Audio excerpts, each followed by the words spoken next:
Olá, bem-vindos ao Cidade Educa. Meu nome é Juliana Bernardini Francischini e hoje a minha convidada é a professora mestra Rafaela Fabro, professora de matemática e robótica educacional das redes pública e privada de ensino. Isso. Tudo bem, prof. Rafaela? Tudo bem, muito obrigada pelo convite. Eu que agradeço a tua presença. Então, muito bem-vinda, tá? E a primeira pergunta é: por que matemática, professora? O que te inspirou a escolher matemática como profissão?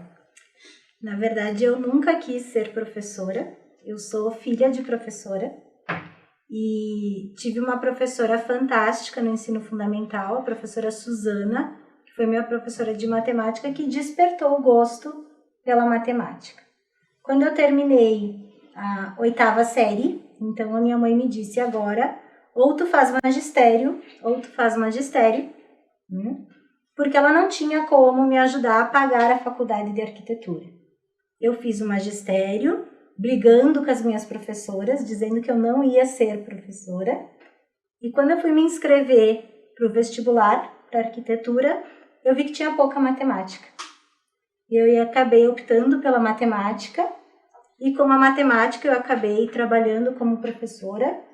Hoje eu gosto muito do que eu faço e não troco por outra coisa. Isso aí. A matemática, geralmente, ela traz com ela um rótulo, né, de disciplina difícil, né, a disciplina que reprova, enfim, uma cultura de dificuldades. Por que será que esse rótulo se perpetua até hoje? Existe uma cobrança muito grande da sociedade em frente à matemática.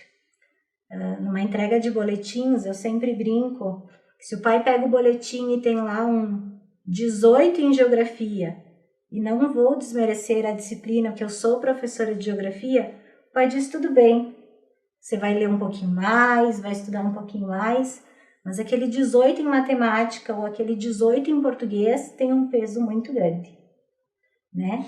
Mas muitas vezes esse 18 em matemática é o máximo que o aluno consegue dar, porque ele não tem aquela aptidão para o 30.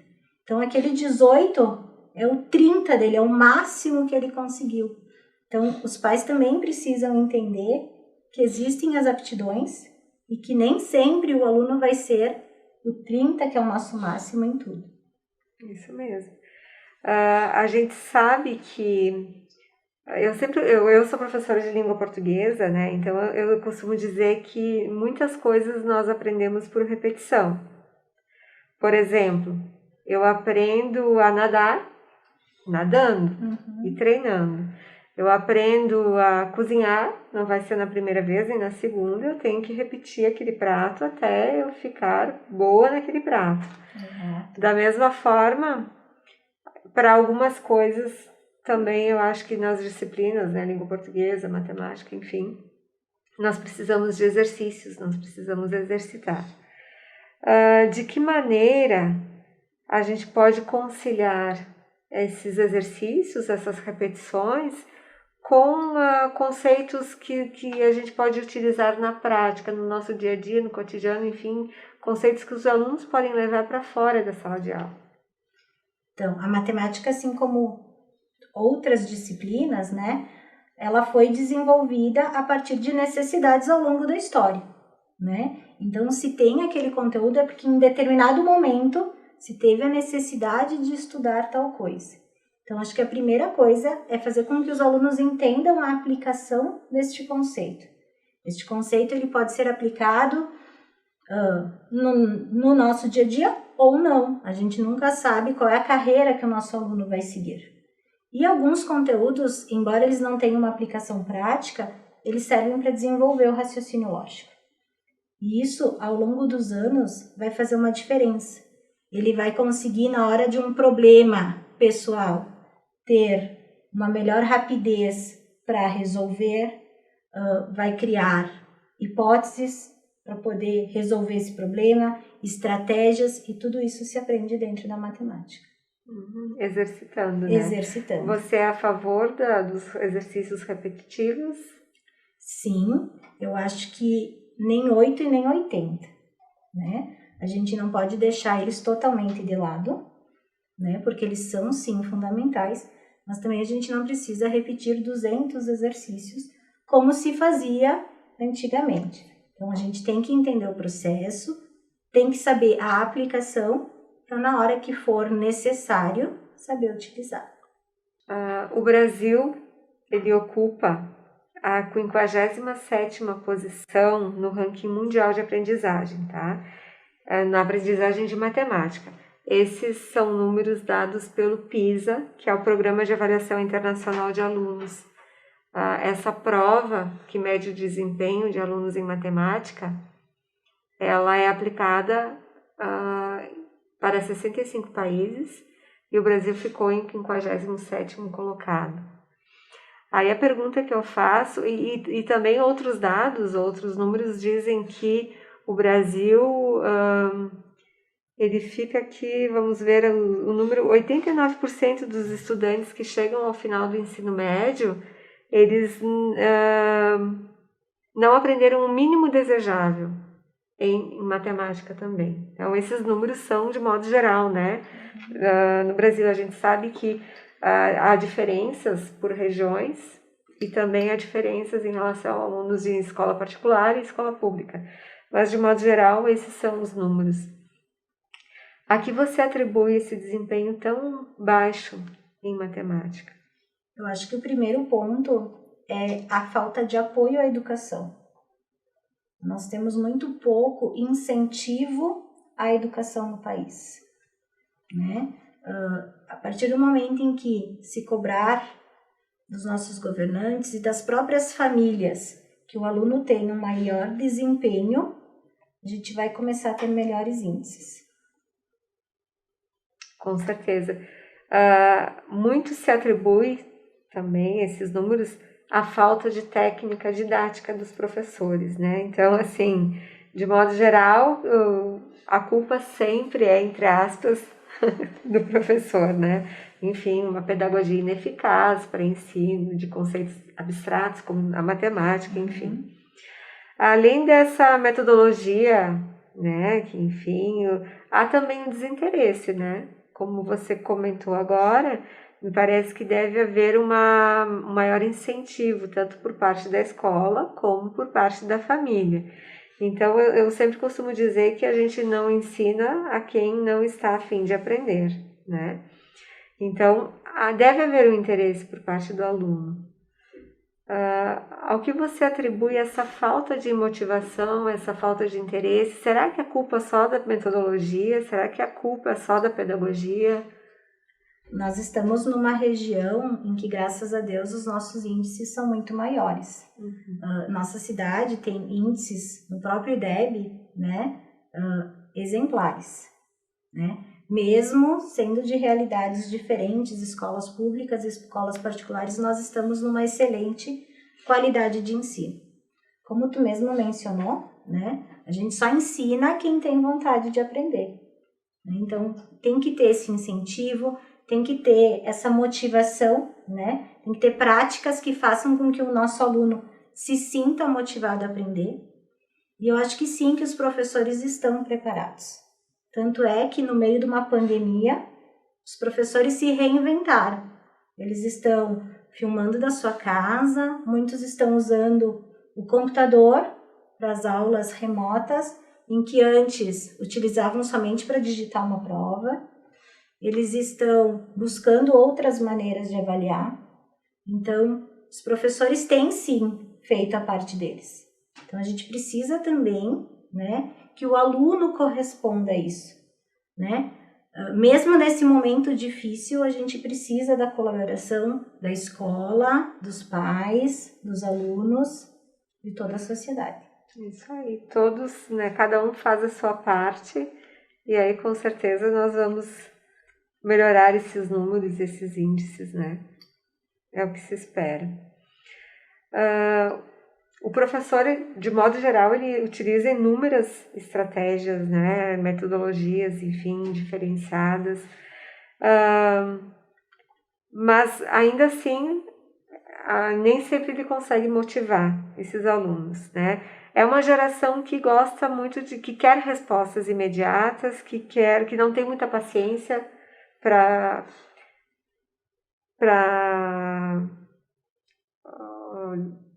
executar, enfim, uma tarefa que requer esforço, que requer tempo, né? Desiste fácil. Como é que nós lidamos com isso em sala de aula e também agora, né, num momento de distanciamento, com aulas remotas durante uma pandemia? Hoje em dia, no celular, né, na palma da mão, ele tem acesso a tudo, né? Então, acho que o nosso maior desafio, quanto professores, é tornar as nossas aulas tão atrativas quanto o celular.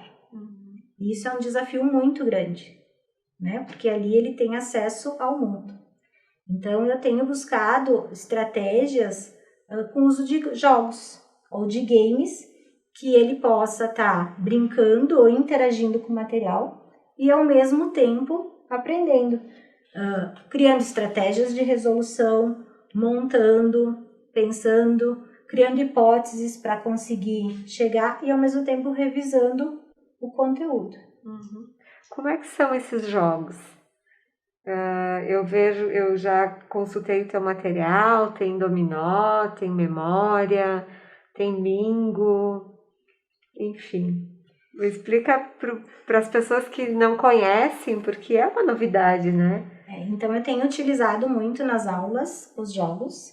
É uma maneira de retomar todos aqueles conceitos que a gente vê em aula de uma maneira lúdica, de uma maneira diferente do que simplesmente preencher na apostila, né? Então, nas aulas, no período presencial, né? Então, eles sentam em grupo, então a gente tem ali o trabalho em grupo, que hoje em dia muitas empresas estão, né, pedindo se sabe trabalhar em grupo, então é uma maneira também de ir além da matemática, de interagir com o colega. Muitas vezes aquele aluno que tem muita dificuldade em escrever matemática consegue verbalmente representar a situação. Isso não quer dizer que ele não saiba matemática, a linguagem dele é outra, então é uma excelente maneira de estar integrando esses alunos que têm uma certa dificuldade com a parte algébrica da matemática.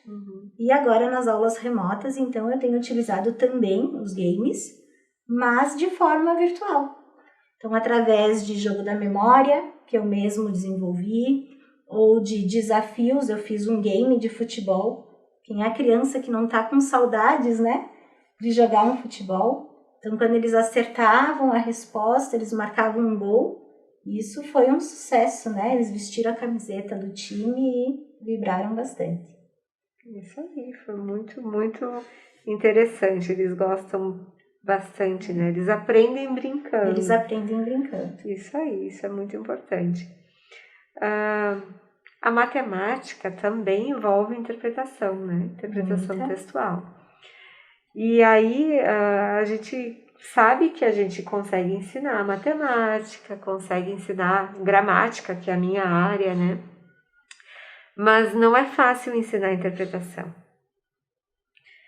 E aí, às vezes, o nosso aluno sabe aplicar uma fórmula, mas ele não consegue chegar naquele conhecimento, naquela forma, para chegar à solução do problema. Como é que a gente consegue resolver isso ou contribuir, colaborar para que o aluno consiga interpretar uma questão, interpretar um problema? Eu acho que é principalmente o estímulo à leitura. Quanto mais o aluno lê, maior facilidade numa interpretação. Como prof de português, né, pode colaborar muito com isso, mais fácil vai ser. Então, que ele leia um livro do interesse dele, que ele leia uma revista, se ele gosta de revista sobre carros, que ele leia aquela revista de carros, que se é sobre futebol, que leia sobre futebol. Mas acho que a leitura, ela é fundamental, não só na matemática, não só no português, em todas as disciplinas. Ele precisa da leitura, ele precisa da interpretação. A gente falava antes da importância do incentivo à educação, à escola, né?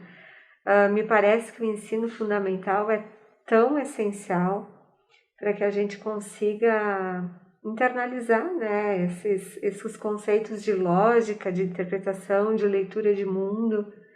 Não é? Então, desde o primeiro ano do fundamental até o quinto ano, eu acho tão importante para que esses conceitos básicos, tanto de língua portuguesa como de matemática, né, eles estejam ali presentes e internalizados.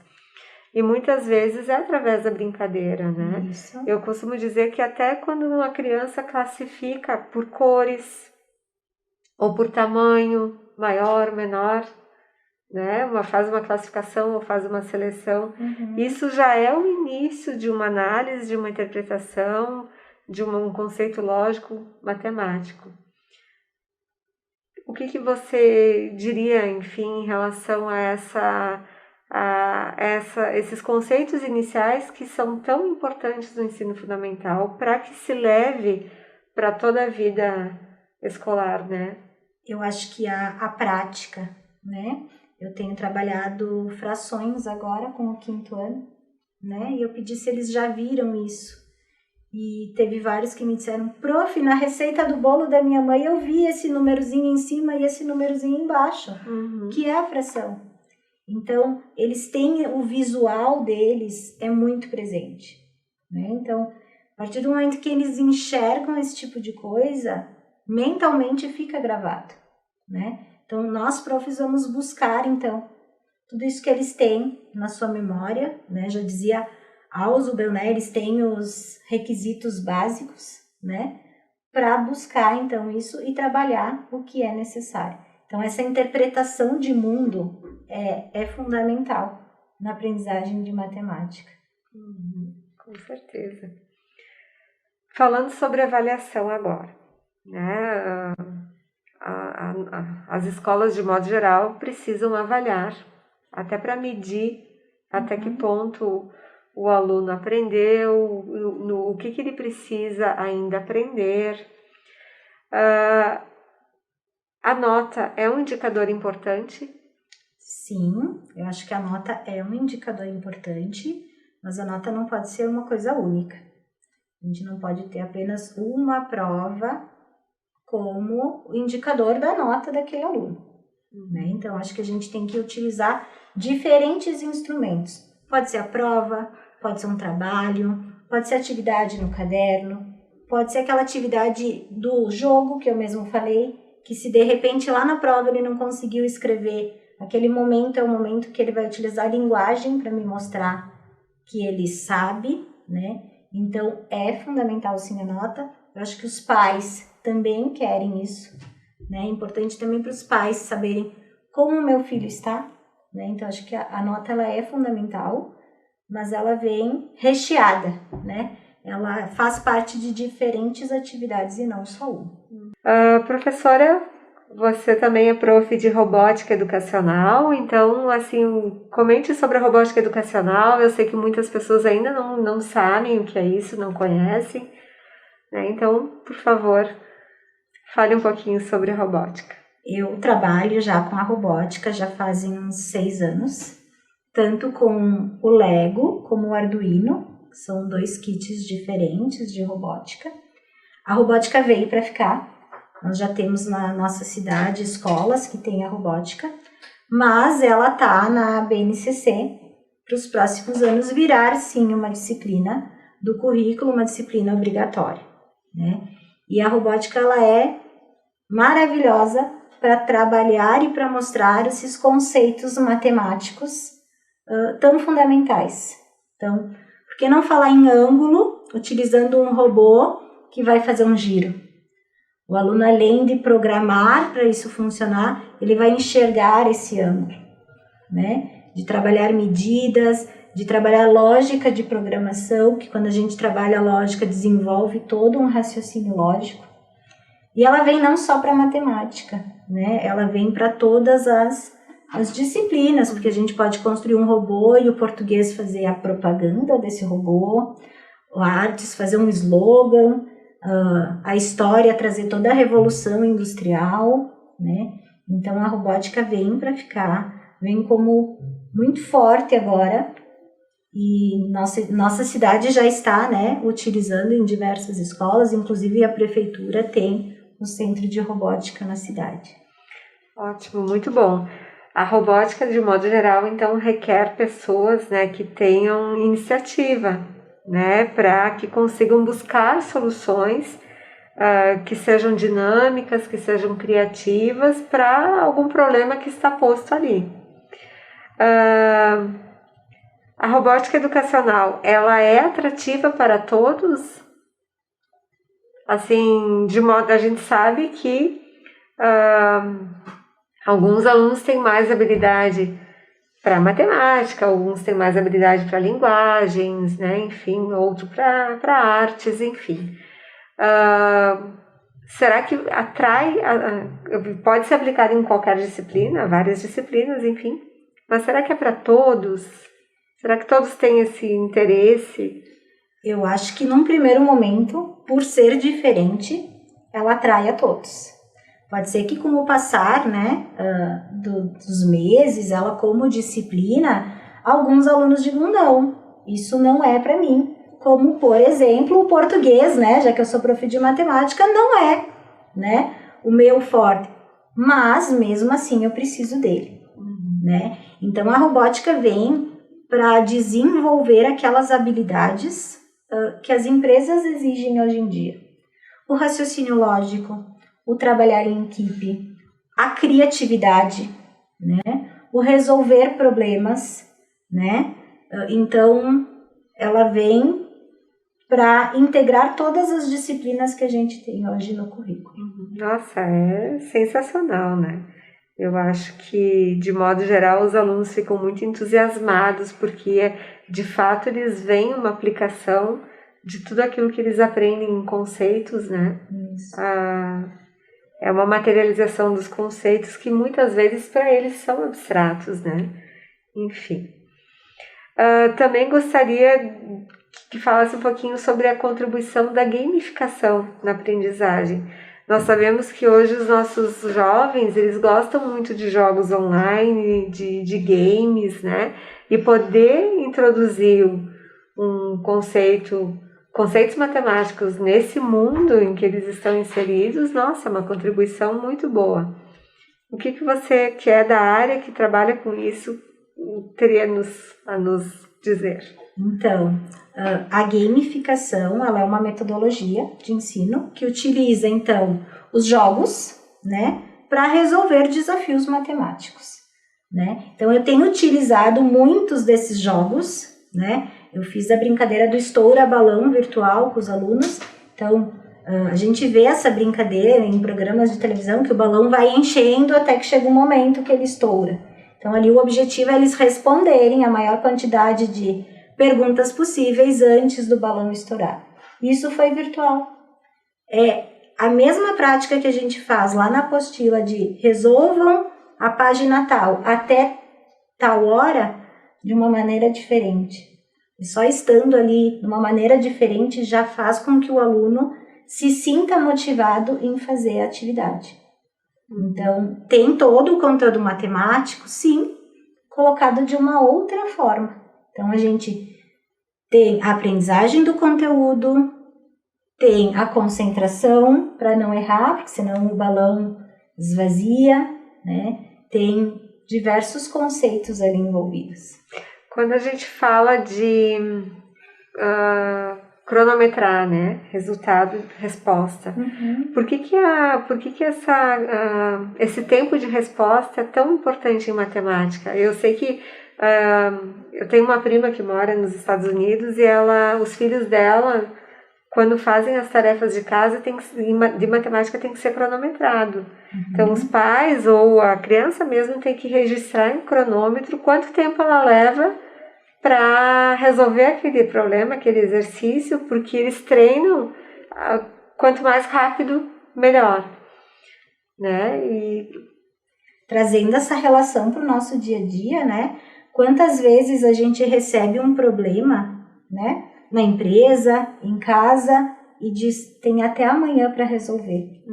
Né? Então, isso trabalha a agilidade de raciocínio, de trabalhar sob pressão, né? De ter atenção durante toda essa agilidade. Então, essa é a importância de se ter um tempo para fazer as coisas. Né? E a gente vai desenvolvendo essa habilidade. Então, começa com tempos maiores e ao passar, né, dos anos, a gente vai diminuindo esse tempo, eles vão desenvolvendo uma maior agilidade, uma maior forma de resolução, de criar hipóteses para poder chegar ao resultado. É uma habilidade que pode ser trabalhada e desenvolvida. Pode ser desenvolvida por todos, né? E eu acho que ela é fundamental hoje em dia, né, no mundo que a gente vive. Eu sei que você produz material didático, né? Esse seu material didático é específico para professores, né, da tua área, são de excelente qualidade e, enfim, você faz essas entregas, essa distribuição para o Brasil inteiro. Os seus canais são Instagram, Facebook, tem a tua página também, Isso. né? Então eu gostaria que você divulgasse isso aqui. Então, em função dessas práticas pedagógicas que eu tenho feito, e eu fotografo os alunos e eu vejo a motivação que eles têm, há muito tempo eu tenho compartilhado essas práticas no Facebook, é professora Rafaela Fabro, e no Instagram, então, o @prof. Rafaela Fabro, e eu tenho tido muitos profs me seguindo, principalmente agora, nesse momento de pandemia, em que muita gente teve que se adaptar a uma realidade muito diferente do que era acostumado. E esse material, então, está sendo, né, distribuído para vários profs. Eles têm um valor simbólico pela quantidade de material que é fornecido. Temos profs de Portugal com o material, profs da África. Então, são pequenas práticas que estão saindo aqui da nossa cidade, das escolas da nossa cidade, e tem ganhado grandes proporções. Eu estou bem feliz com essas práticas, com poder auxiliar esses professores. Nós temos professores de cidades que a internet ainda é muito limitada, e mesmo assim eles estão se desdobrando para poder trabalhar online nessas aulas remotas. Isso aí, então é uma importante, uma excelente contribuição, né, que você tem realizado e compartilhando todo esse teu conhecimento, né, todo esse teu trabalho de preparação de aulas e de material, enfim, disponibilizando para colegas, claro que por um valor, né, mas o valor realmente, como você falou, é simbólico e frente ao trabalho que você teve para organizar e para preparar, enfim. Então, parabéns, viu, pelo trabalho. Obrigada. Eu acho que quem ganha são os alunos. Com certeza. Então, professora Rafaela, muito obrigada pela presença. Tá? Eu tenho certeza que, de modo geral, né, os teus alunos devem ter muito orgulho de serem teus alunos, né? Eles aprendem bastante e aprendem de uma forma alegre, lúdica, né? De uma maneira dinâmica também, porque a interação ocorre ali a todo momento entre os alunos mesmos, por causa dos jogos, né? Dos jogos educativos, e também em relação ao professor-aluno, que eu percebo que há essa interação e eles realmente gostam dessas aulas de matemática. Então, parabéns. Muito obrigada. Que bom, né, que a gente pode quebrar um pouquinho daquele bicho-papão da matemática ou de qualquer disciplina, porque os jogos podem ser adaptados a outras disciplinas também, e tornar a matemática um pouquinho mais atraente, né? Hoje em dia a gente tem matemática em tudo. Uma vez a gente não enxergava tanto essa aplicação, hoje em dia a gente vê mais essa aplicação. Então, que eles possam enxergar, que eles possam interagir, que eles possam aprender, né? E quem sabe a gente tem ali muitos matemáticos pela frente. O Brasil tem precisado de bons matemáticos. Com certeza. Então, professora, muito obrigada. Eu que agradeço. Ficamos por aqui. Até a próxima.